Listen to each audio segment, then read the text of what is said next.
So today we're going to do an experiment, and we're testing out Vermiculite versus Perlite.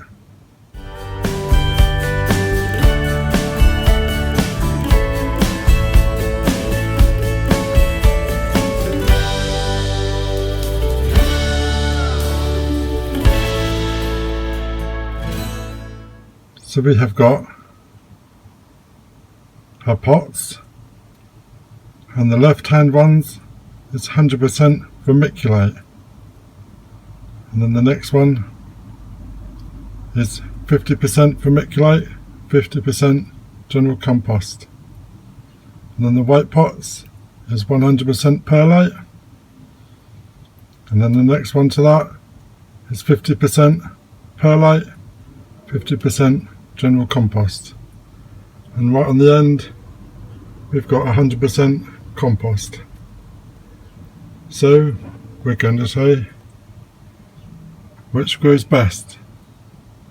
I've got some Popsy's French beans from 2017, and we'll have to see whether they actually grow.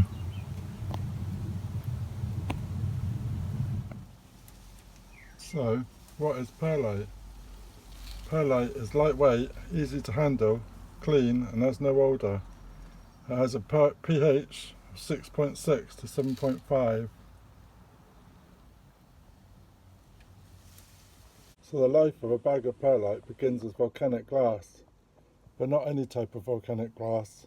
It's formed when obsidian contacts water, creating a unique type of volcanic glass with a high water content. When manufacturers apply heat to Perlite, it puffs up into white little bores. Often they mix these white bores, what we call Perlite, into potting soils to aid with soil aeration and water retention. It retains some water, but also air on the surface of the little bores and all the hidden nooks and crannies.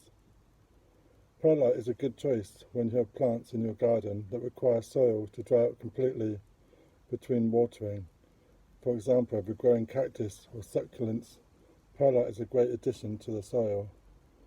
Because it's so porous, Perlite does allow access to water to drain quickly, sometimes all over the porch. It has a tendency to easily crush into a powder between your fingers, but it usually isn't a problem because it doesn't encounter the type of pressure in your pots and beds. So today's date is May the 1st. And we will start this challenge and see which one grows fastest, strongest, and we can compare.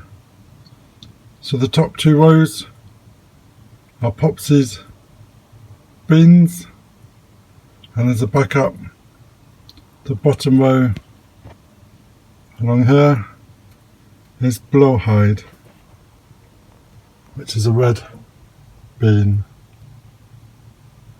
So every one of these will be watered the same, given exactly the same attention, and they'll just be pushed in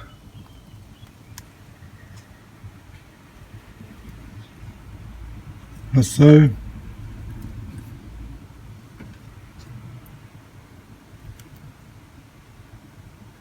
And watered the same.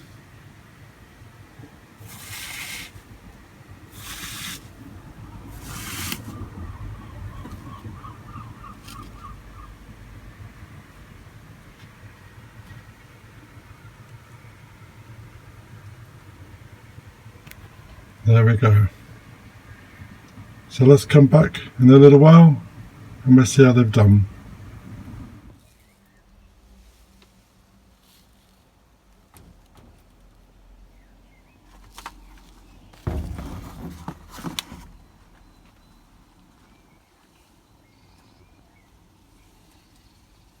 Vermiculite interacts with potassium, calcium and magnesium in your soil. It also helps raise the pH slightly in your plants, even though it's a neutral of pH 7.0. Vermiculite is made from compressed dry flakes of silicate material, which is absorptive and spongy. The colour of vermiculite is golden brown to a dark brown, and sometimes difficult to tell in the potting soil it's mixed with. When water is added to vermiculite, The flakes expand to a worm-like shape and acts like an absorbing sponge. If you want to poke these vermiculite worms with your fingers, you're not alone.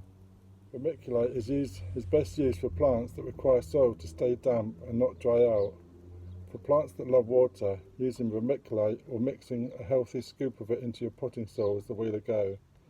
It can absorb 3 to 4 times its volume when water is added, making your pots a little bit on the heavier side. Since vermiculite acts as a sponge and absorbs more water than perlite, it doesn't aerate the soil as well. This means less oxygen for your plant's roots. If you use it when you're growing plants that don't need damp soil, you might find your plants suffering from root rot. So be aware, your plants need what you decide how water retentive you want your soil to be. Vermiculite will mix with soil and help retain water. Perlite, on the other hand, will add drainage to the soil that it's mixed with.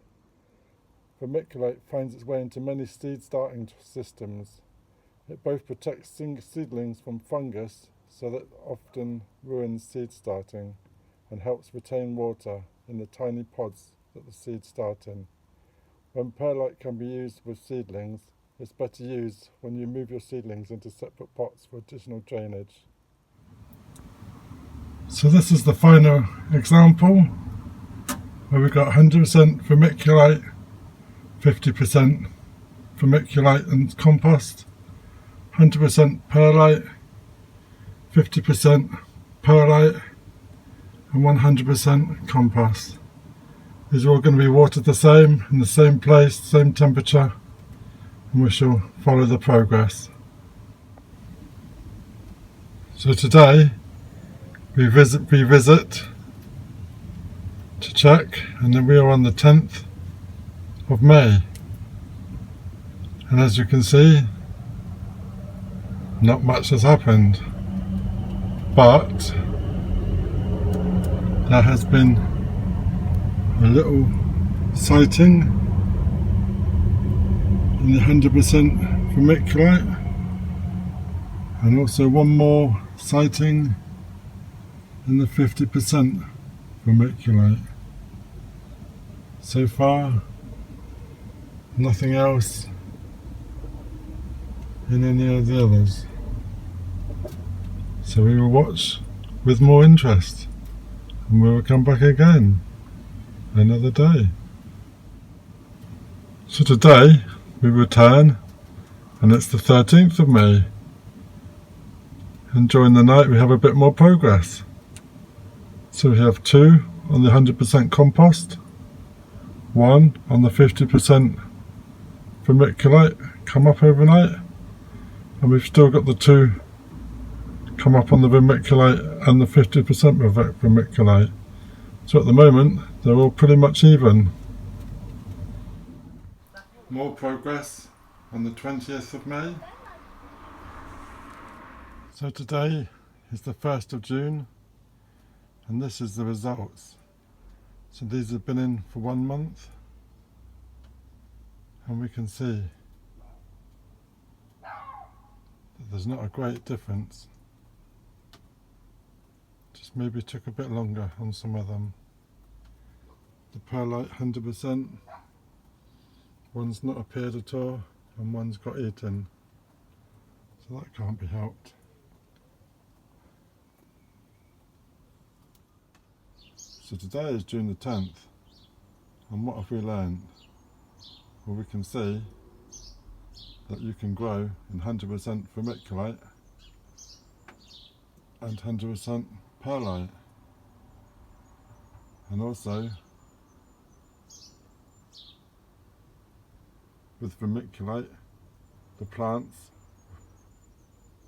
are looking a lot stronger in this recent heat that we've had, due to the vermiculite absorbing the water. The plants look a lot stronger, and also with the 50% perlite and 50% compost, each one of those plants are looking strong too. But overall, Nearly every pot has sprouted, and although some look a bit sad, they have indeed grown. So it's been an interesting experiment, and now they should go into the ground and be grown on.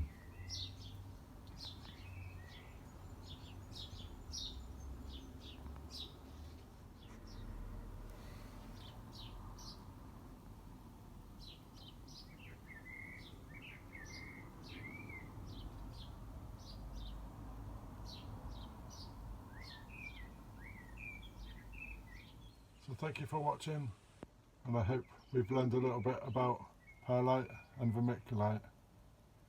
So thank you very much for watching. Please subscribe if not subscribed, ring the bell, get notifications when I post some more. Thank you very much. Cheers.